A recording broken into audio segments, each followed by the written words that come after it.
Theodore and Taylor, you should be grateful. I miss my 20s. No, you don't. What you miss is a time in your life where you didn't have a lot of responsibilities because nobody expected anything from you. But do you remember why nobody expected anything from you? Because you sucked. That's what everybody forgets about your 20s. You were garbage. Thinner garbage, but you were garbage. You have no intuition, no instincts. You can't make decisions, only mistakes.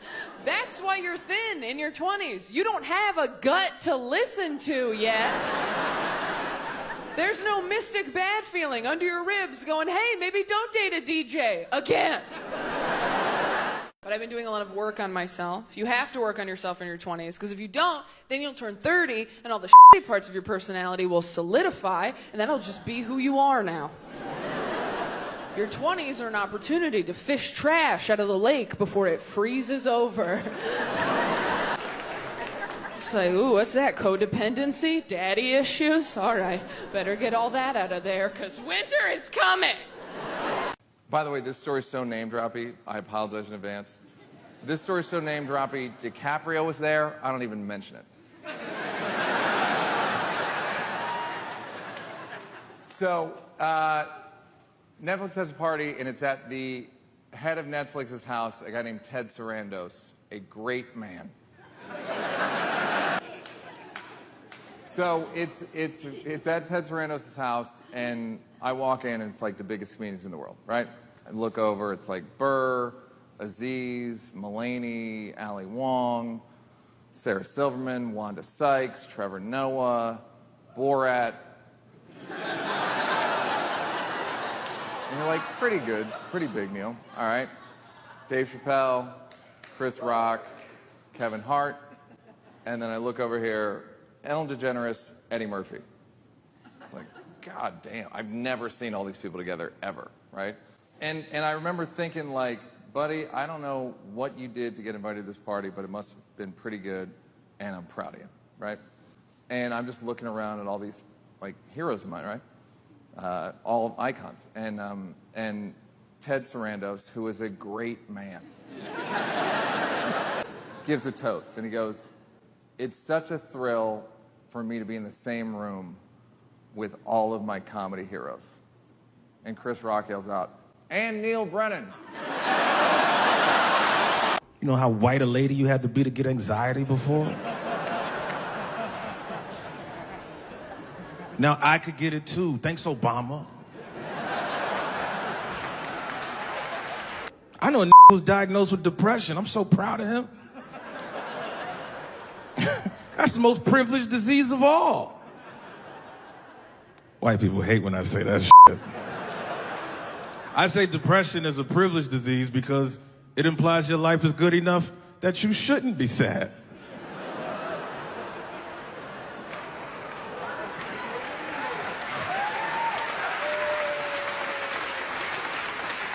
That's not something black people could claim for many years. I don't know if you guys are history buffs. Imagine two slaves in a cotton field and one is like, hey man, what's wrong? You seem down. I was very nervous to tell friends of mine I was bipolar because I thought they would think of me differently. And then I told all my friends, and nobody did. And it was actually pretty insulting. Because I've had friends tell me they were bipolar, and I was like, what? You're kidding. And then I told my friends, and they were like, that checks out. I told Dustin, one of my best friends in the whole world, and he goes, yeah, your mental illness was kind of like your middle name. I didn't know what it was, but I knew that you had one. To be fair, that is when you know that you drink too much, is when you've got a health benefit for your alcoholic beverage of choice. I think over the years, I may have collected one for every drink. Let's put it to the test tonight, right? Shout out some of your favorite alcoholic beverages. I'll try to give you health benefits for them. Okay, vodka in low amounts can lower your cholesterol. Okay, white wine has ellagic acid in it, which is good for your circulation. Jaeger bombs keep you alert if you're driving late at night. Look, I know global warming's real. I know it's real.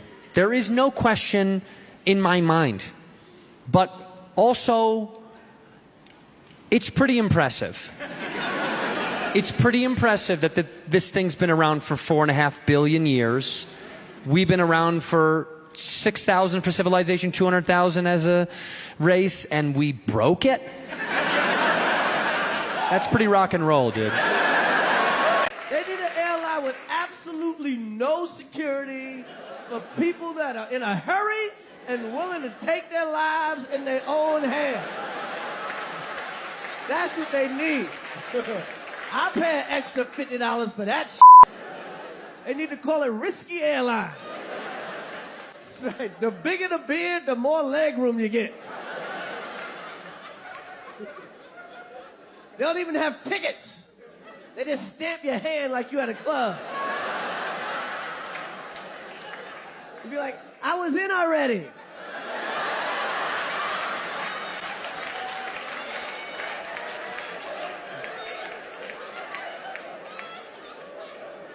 At Risky Airlines, all our pilots are bad apples. The gayer the army, the scarier. Forever, dude, throughout history. Think of any army throughout history. Imagine them gay. Gay Nazis? Just when you thought those guys couldn't look any sharper. It was the last time I was on this stage, in this room. I was taping my first 1 hour special. It's called Killing Them Softly. My girlfriend was sitting in that row, pregnant. She's now my wife.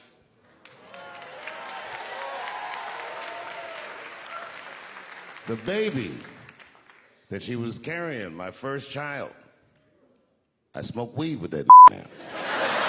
Went from being scared, bewildered, ambivalent about the idea of having a kid to suddenly wanting to be a dad more than anything else in the world.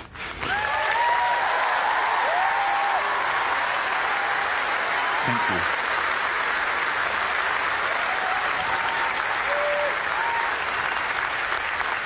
I felt guilty as well. I felt guilty that it had taken me this long to arrive at a place where I genuinely feel excited to be settling down. Like, I dragged my heels. The latter part of my 20s was a period of sort of feckless misadventure. I was chasing pleasure, and in my 30s, it was like happiness crept up on me. And I was also really keen to get on with it now, especially with my dad. I really wanted to get on with it so that I could still give him a grandchild out of wedlock, just to fuck him off. to have a kid, but it's got to be a bonus to wind up the old man. Also, even better, Roxy is from the East End of London. How incredible is that? Michael Whitehall is going to be the grandfather to a literal Cockney bastard.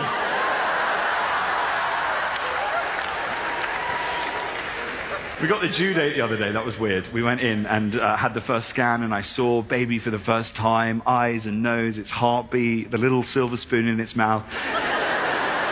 And I asked about the due date, and the nurse got all shifty. She was like, yes, so baby's due date is going to be sometime between the 10th of September and the 12th of September. I went, it feels like there's a date slap bang in the middle there that for some reason you don't want to say. That is because my baby's due date is 9/11. Roxy was very upset about that. I was a little bit more pragmatic. I was like, I don't think it's going to affect our lives in any serious way. I mean, it probably rules out the name Osama, but it wasn't high on the list. This is little Osama bin Whitehall. It's a family name. If you're pulling back from me on that comment, you do not want to hear what my dad said when I told him. I came out of the scan, Roxy was still quite distressed.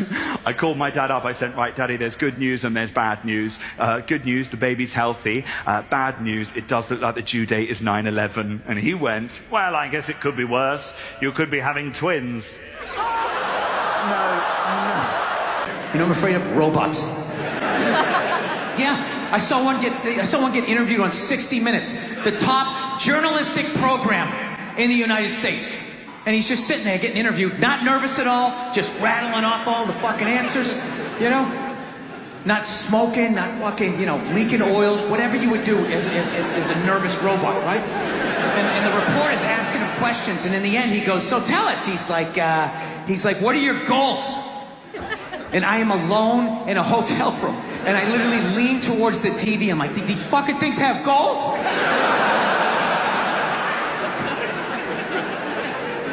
And the fucking robot just answers. He just goes, he goes, well, what are your goals? And the robot goes, to become smarter than human beings. Yeah.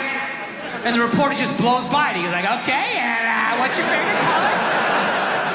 Meanwhile, I'm standing on my bed yelling at the TV like, dude, unplug that fucking thing! Take the batteries out! Pull the wires out! Do something! How many sci-fi movies do you have to see before you realize where this is going? So anyways, every smart person, every super smart person in the world is saying these fucking things are gonna kill us. Even your boy here, the guy he recently died. What was his name? He was always sitting down. Hawkins, Stephen Hawkins, yeah. Too good to fucking stand up and make his point, just sitting down, all fucking smarmy. Oh, I care so much. I poured ice on myself. And I showed off my abs at the same time for the gram.